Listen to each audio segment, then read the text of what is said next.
Hi, I'm not too far from the Mediterranean shore, a beautiful place as you can see, and I would like to use this opportunity to talk about the very basics of pest control, and starting from the situation where we are today.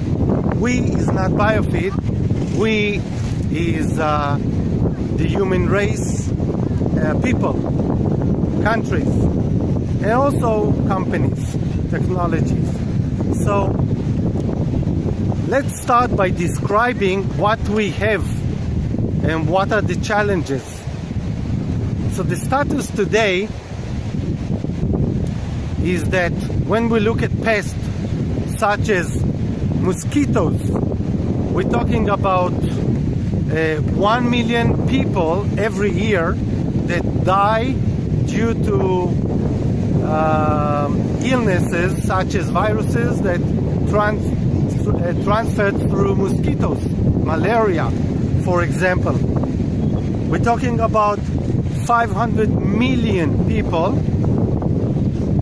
that suffer malaria and other mosquito-borne disease. We're talking about agriculture that lose tens of percents, and in some cases almost all that is being grown, and that even risk the food security, not only in Asia, Africa, but also in some places in America and maybe even Europe. So this is the situation today. We're talking about a situation that because of very good transportation, new pests are coming to new places, to new geographies very rapidly. For example, mosquitoes such as Aedes aegypti, Aedes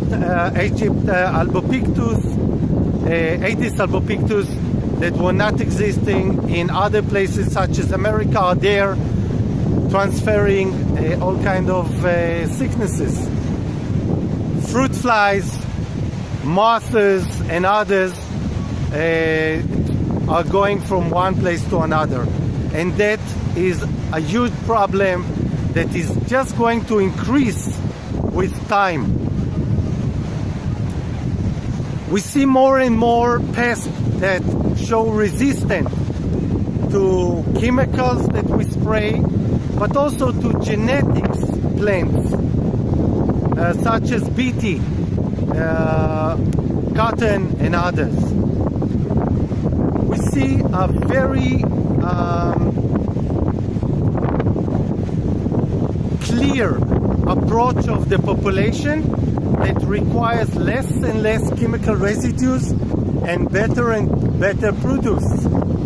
This is also something that we see, and the population, the public demands is for chemical-free produce,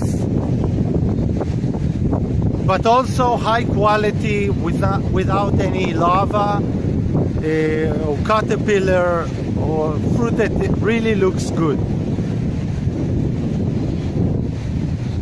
So this is the situation that we see today. Maybe also we should remember that there is forestry, which is a very significant and important field of economy for many countries. And also in forestry, insects play a very important role. And what we have today is really quite limited, because we have technology that requires 10, 20 years to develop, sometimes more. In most cases, the current technology basically is spraying pesticides Some will call it less soft or hard, doesn't matter. It is pesticides. And in most cases, we don't have a good solution at all. Not even after 20 years or 30 years.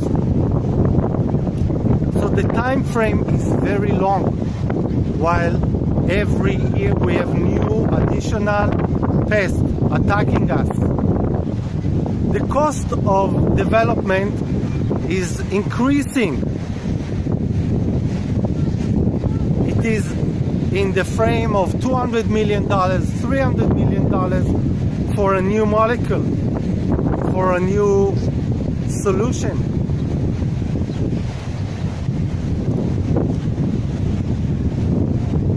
The control offered today by pesticides is very generalist. When you spray something, you don't know really what it controls.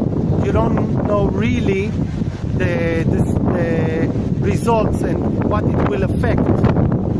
So that is another thing. And so we also damage non-target insects, such as beneficial, such as bees. We affect our own health. We affect chemicals that transfer by air and getting into the soil, to the water system, and others. There is a need for repeated application of whatever we do, because this is pesticide, this is spraying. You need to spray it again and again and again. So that is also another problem. And although maybe most of the people that will watch this video don't see it as a problem, but there is a need for tractor, there is a need for sprayer, there is even a need for water if you want to spray. Now, you may not see it as a problem, but it is a problem, because many millions of farmers around the world don't have a tractor. They don't have a sprayer. They don't have water. They have water enough to drink, not to spray.